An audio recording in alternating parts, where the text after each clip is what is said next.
Hey, how's it going, everybody? So, we're going to read some more Lenin today. This is written December 21st, 1918. This is Letter to the Workers of Europe and America. So let's go ahead and get into this. Um, let's go ahead and let's read some endnotes actually first, just to figure out what some of this is here. It says, Number 1, Lenin's letter to the workers of Europe and America helped the advanced workers to rally around the communist parties and unite their forces in the struggle against international imperialism.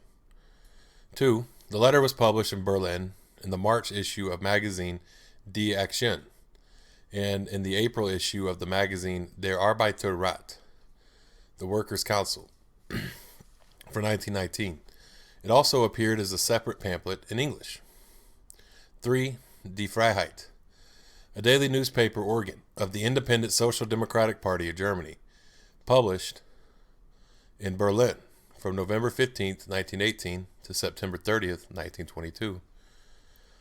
4, it says, this refers to mass demonstrations in Petrograd on July 3rd to 4th, 1917. The obviously hopeless offensive launched by the provisional government, and which ended in expected failure, aroused indignation among the workers, soldiers, and sailors who turned out for a demonstration. The movement was initiated by the 1st Machine Gun Regiment, which took action on July 3rd in the Viborg district. The demonstration threatened to develop into armed action against the government. The Bolshevik Party was opposed to armed action, considering that a revolutionary crisis had not yet matured in the country. At a meeting of the Central Committee called on July 3rd at 4 p.m., it was decided to attempt to stop the demonstration. A similar decision was adopted at the Second Petrograd City Conference of the Bolsheviks, which met at the same time. The delegates went to the factories in the districts to dissuade the people from demonstrating, but it was too late. The demonstration had already begun. Late at night on July 3rd, the Central and Petrograd committees in the military organization, taking into account the popular mood, decided to take part in the demonstration with a view to keeping it peaceful and organized. Lenin had been out of town at the time, resting for a few days from the strain of his work. As soon as he learned about the developments in Petrograd, he left for the city, where he arrived at the morning of July 4th, and took over the leadership of the movement. That same day, he addressed the Kronstadt sailors from the balcony of the Kesinskaya Palace.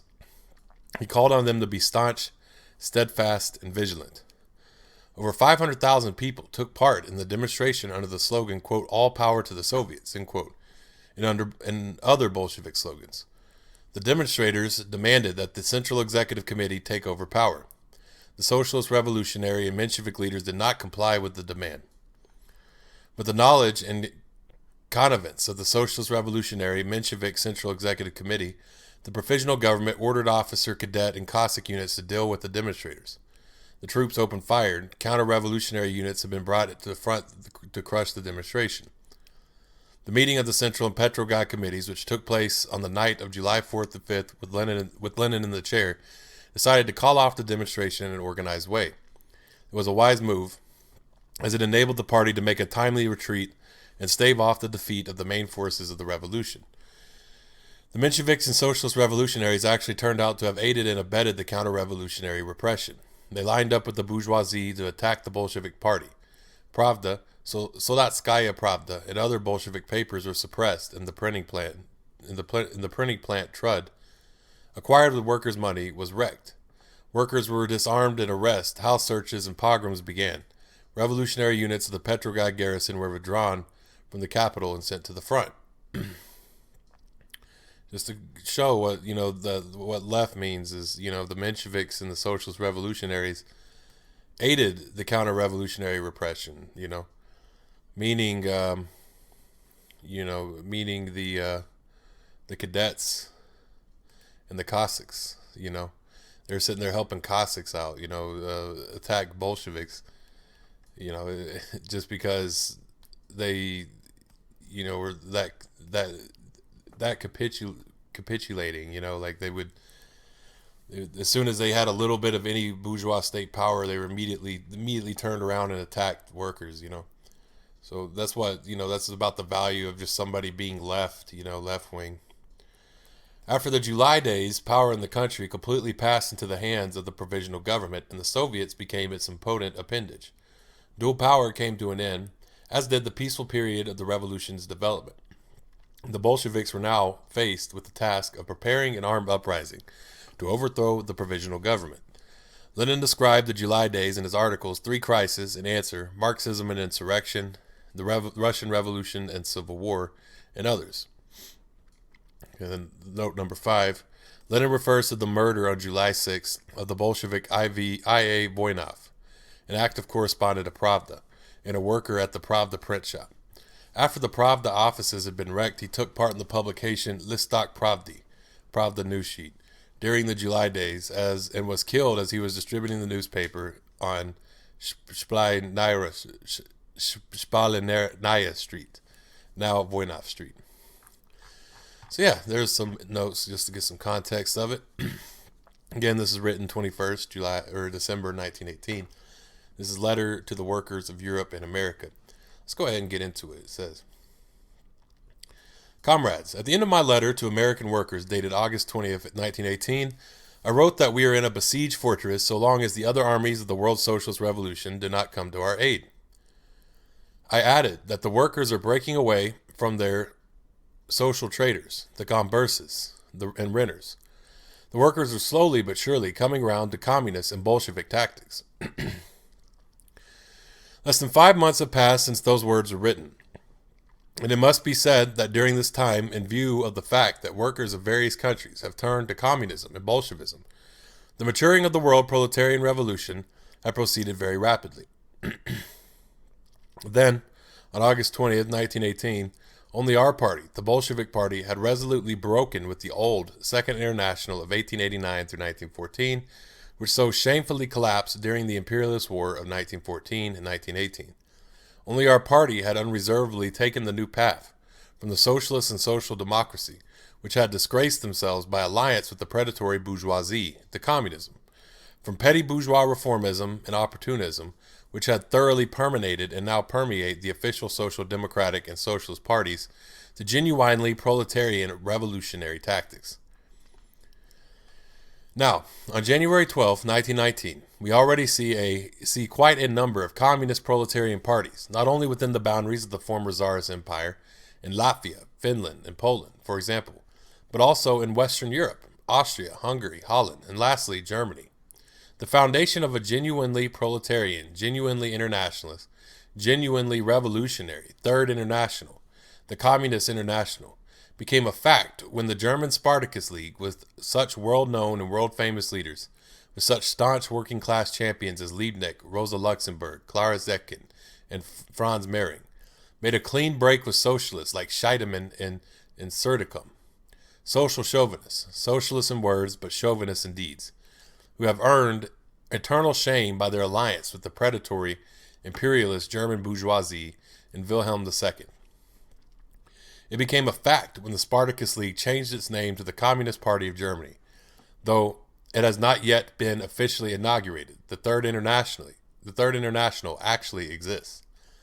No class-conscious worker, no sincere socialist can now fail to see how dastardly was the betrayal of socialism by those who, like the Mensheviks and quote-unquote socialist revolutionaries in Russia, the Scheidemanns and Serdikins in Germany, the Rinaldos and Van der Veltes in France, the Hendersons and Webbs in Britain, and Gompers and Company in America, supported quote-unquote their bourgeoisie in the 1914-1918 war.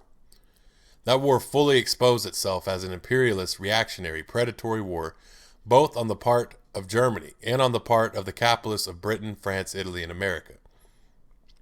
The latter are now beginning to quarrel over the spoils of the division of Turkey, Russia, the African and Polynesian colonies, the Balkans, and so on.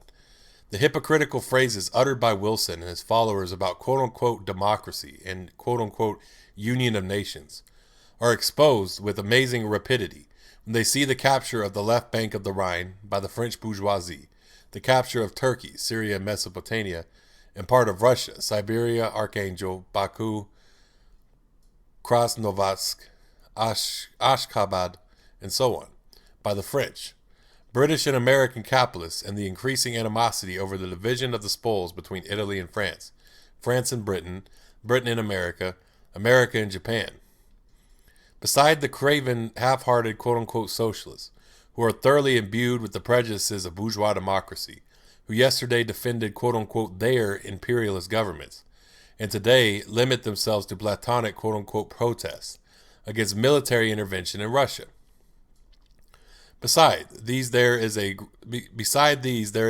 growing number of people in the Allied countries who have taken the communist path, the path of Maclean, Debs, Loriot, Lazari, and Sarati. These are men who have realized that if imperialism is to be crushed and the victory of socialism and lasting peace ensured, the bourgeoisie must be overthrown, the bourgeois parliaments abolished, and Soviet power in the dictatorship of the proletariat established. Then, on August 20th, 1918, the proletarian revolution was confined to Russia and quote-unquote Soviet government, i.e., the system under which all state power is vested in the Soviet of workers, soldiers, and peasants. Deputy still seemed to be, and actually was, only a Russian institution.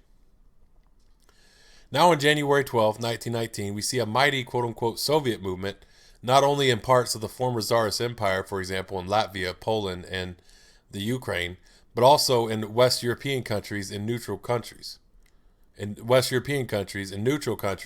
Switzerland, Holland, and Norway, and in countries which have suffered from the war, Austria and Germany.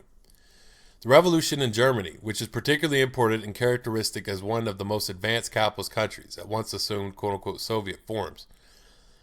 The whole course of the German Revolution, and particularly the struggle of the Spartacists, i.e., the true and only representatives of the proletariat, against the alliance of those treacherous scoundrels, the Scheidemans and Serdicoms, with the bourgeoisie. All this clearly shows how history has formulated the question in relation to Germany. Quote, Soviet power, end quote, or the bourgeois parliament, no matter under what signboard, such as quote-unquote national or quote-unquote constituent assembly, it may appear. That is how world history has formulated the question. Now, this can and must be said without any exaggeration. Quote, Soviet power, end quote, is the second historical step or stage in the development of the proletarian dictatorship. The first step was the Paris Commune. The brilliant analysis of its nature and significance given by Marx in his The Civil War in France showed that the Commune had created a new type of state, a proletarian state. Every state, including the most democratic republic, is nothing but a machine for the suppression of one class by another. The proletarian state is a machine for the suppression of the bourgeoisie by the proletariat. Such suppression is necessary because of the furious, desperate resistance put up by the landowners and capitalists, by the entire bourgeoisie and all their hangers-ons, by all the exploiters who stop at nothing when their overthrow, when the expropriation of the expropriators begins. The bourgeois parliament, even the most democratic and the most democratic republic, in which the property and rule of the capitalists are preserved, is a machine for the suppression of the working millions by a small group of exploiters. The socialists, the fighters for the emancipation of the working people from exploitation, had to utilize the bourgeois parliaments as a platform, as a base for propaganda, agitation, and organization, as long as our struggle was confined to the framework of the bourgeois system. Now that world history has brought up the question of destroying the whole of that system, of overthrowing and suppressing the exploiters, of passing from capitalism to socialism, it would be a shameful betrayal of the proletariat, deserting to its class enemy, the bourgeoisie, and being a traitor and a renegade to confine oneself to bourgeois parliamentarism, to bourgeois democracy, to present it as quote unquote democracy in general, to obscure its bourgeois character, to forget that as long as capitalist property exists, universal suffrage is an instrument of the bourgeois state. The three trends in world socialism, about which the Bolshevik press has been speaking incessantly since 1915, stand out with particular distinctness today, against the background of the bloody struggle and civil war in Germany. Karl Liebknecht is a name known to the workers of all countries. Everywhere, and particularly in the Allied countries, it is the symbol of a leader's devotion to the interests of the proletariat and loyalty to the socialist revolution. It is the symbol of really sincere, really self-sacrificing, and ruthless struggle against capitalism. It is the symbol of uncompromising struggle against imperialism, not in words but in deeds of self-sacrificing struggle, precisely in the period when, quote, one's own, end quote, country is flushed with imperialist victories. With Liebknecht and the Spartacists are all those German socialists who have remained honest and really revolutionary, all the best and dedicated men among the proletariat and exploited masses who are seething with indignation, and among whom there is a growing readiness for revolution. Against Liebknecht are the Scheidemans, the Sudakums, and the whole gang of despicable lackeys of the Kaiser and the bourgeoisie. They are just as much traitors to socialism as the Gomberses and Victor Burgers, the Hendersons and Webbs, the Rinaldos and Vanderveldes. They represent the top section of workers who have been bribed by the bourgeoisie, those whom we Bolsheviks called, applying the name to the Russian Sudakums, the Mensheviks, quote, agents of the bourgeoisie and the working class movement, end quote, and to whom the best socialists in America gave the magnificently expressive and very fitting title, quote, labor lieutenants of the capitalist class, end quote. They represent the latest, quote-unquote, modern type of socialist treachery, for in all the civilized advanced countries, the bourgeoisie rob either by colonial oppression or by financially extracting, quote-unquote, gain from formerly independent weak countries. They rob a population many times larger than that of, quote, their own, end quote, country. This is the economic factor that enables the imperialist bourgeoisie to obtain super profits, part of which is used to bribe the top section of the proletariat and convert it into a reformist, opportunist, petty bourgeois that fears revolution. Between the Spartacists and the Scheideman, men are the waving, spineless, quote-unquote, Kautskytes, who in words are, quote-unquote, independent, but in deeds are entirely all along the line, dependent upon the bourgeoisie and the Scheideman men one day, upon the Spartacists the next, some following the former and some the latter. These are people without ideas, without backbone, without policy, without honor, without conscience, the living embodiment of the bewilderment of Philistines, who stand for socialist revolution in words, but are actually incapable of understanding it when it has begun, and, in renegade fashion, defend quote-unquote democracy in general. That is, actually defend bourgeois democracy. In every capitalist country, every thinking worker will, in the situation varying with national and historical conditions, perceive these three main trends among the socialists and among the syndicalists, for the imperialist war and the incipient world proletarian revolution engender identical ideological and political trends all over the world. The foregoing lines were written before the brutal and dastardly murder of Karl Liebknecht and Rosa Luxemburg by the Ebert and Scheidemann government. Those butchers, in their servility to the bourgeoisie, allowed the German White Guards, the watchdogs of sacred capitalist property, to lynch Rosa Luxemburg and murder Karl Liebknecht by shooting him in the back on the patently false plea that he, quote, attempted to escape, end quote. Russian Tsarism, that sounds like what police do to civilians in the United States today. Russian Tsarism often used that excuse to murder prisoners during its bloody suppression of the 1905 revolution. At the same time, those butchers protected the Right Guards with the authority of the government, which claims to be quite innocent and to stand above classes. No words can describe the foul and abominable character of the butchery perpetrated by alleged socialists. Evidently, history has chosen a path on which the role of, quote, labor lieutenants of the capitalist class, end quote, must be played to the, quote, last degree, end quote, of brutality, baseness, and meanness. Let those simpletons, the Kautskyites, talk in their newspaper Freiheit about a, quote, unquote, court of representatives of, quote, all, quote, socialist parties. Those servile souls insist that the Scheidemann executioners are socialists.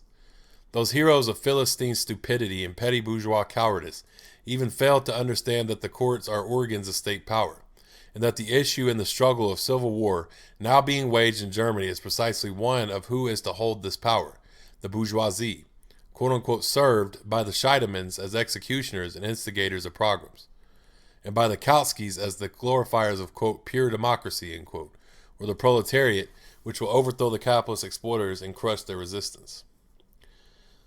The blood of the best representatives of the World Proletarian International, of the unforgettable leaders of the World Socialist Revolution, will steel never ever new masses of workers for the life and death struggle, and this struggle will lead to victory. We in Russia in the summer of 1917 lived through the July days, when the Russian Scheidemans, the Mensheviks, and socialist revolutionaries also provided quote-unquote state protection for the quote-unquote victory of the White Guards of the Bolsheviks. And when Cossacks shot the worker Voynov in the streets of Petrograd for distributing Bolshevik leaflets. We know from experience how quickly such victories of the bourgeoisie and their henchmen cure the people of their illusions about bourgeois democracy, quote, universal suffrage, end quote, and so forth. The bourgeoisie and the governments of the Allied countries seem to be wavering. One section sees the demoralization that is already setting in among the Allied troops in Russia, who are helping the White Guards and serving the blackest monarchist and landlord reaction. It realizes that the continuation of the military intervention and attempts to defeat Russia, which would mean maintaining a million-strong army of occupation for a long time, is the surest and quickest way of carrying the proletarian revolution to the Allied countries. The example of the German occupation forces in the Ukraine is convincing of that.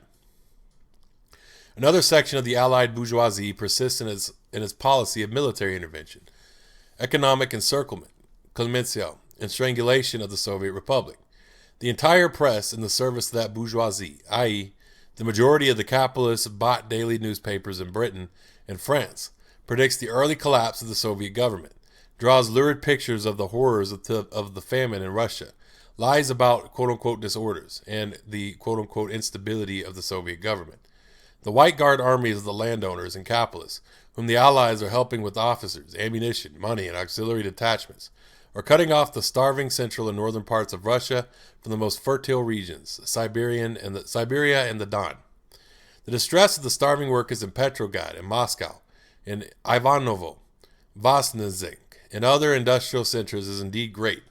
If the workers did not understand that they are defending the cause of socialism in Russia and throughout the world, they would never be able to bear the hardships, the torments of hunger, to which they are doomed by the Allied military intervention, often covered up by hypocritical promises not to send their quote-unquote own troops, while continuing to send quote-unquote black troops, and also ammunition, money, and officers. The quote-unquote Allied and White Guard troops hold Archangel, Perm, Orenburg, Rostov-on-Don, Baku, and Ashgabat, but the Soviet movement has won Riga and Kharkov. Latvia and the Ukraine are becoming Soviet republics. The workers see that if their great sacrifices are not in vain, that the victory of Soviet power is approaching, spreading, growing and gaining strength the world over. Every month of hard fighting and heavy sacrifice strengthens the cause of the Soviet power throughout the world and weakens its enemies, the exploiters. The exploiters are still strong enough to murder the finest leaders of the world proletarian revolution, to increase the sacrifices and suffering of the workers in occupied or conquered countries and regions. But the exploiters all over the world are not strong enough to prevent the victory of the world proletarian revolution, which will free mankind from the yoke of capital and the eternal menace of the new imperialist wars, which are inevitable under capitalism. In Lenin, January 21st, 1919. Yeah, so letter to the workers of Europe and America. We got so many lefts today that are so, they'll call themselves communists. Very few even will read Marx and Lenin on their channel and turn around and be social chauvinists to other nations. It's a real like a lot. But yeah, you see the workers here, they don't want to deal with moralism. They don't want to talk about imperialist moralism. They don't care about what other countries are doing. They know that the adults there have it.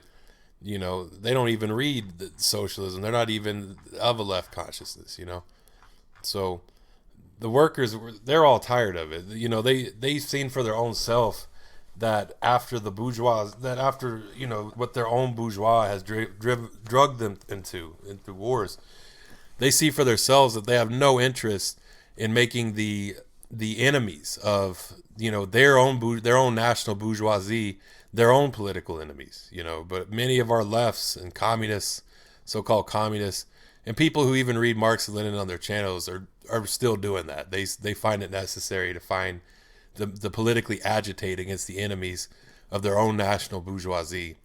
It's that unity is a national chauvinism to say that the adults in other countries can't handle their own bourgeoisie, that they need Americans to go to do it for them. They don't need America to handle the American bourgeoisie. The American bourgeoisie isn't off its leash. It's the other bourgeoisies. That's what we got to focus on, is people who live far away from those countries on the other side of both oceans. Yeah, well, thank y'all for tuning in. Facebook, Twitter, YouTube, TikTok, Tumblr, Medium. All of these are Marxist Saw. Y'all can hit me up there. Y'all have a great day, and the data going.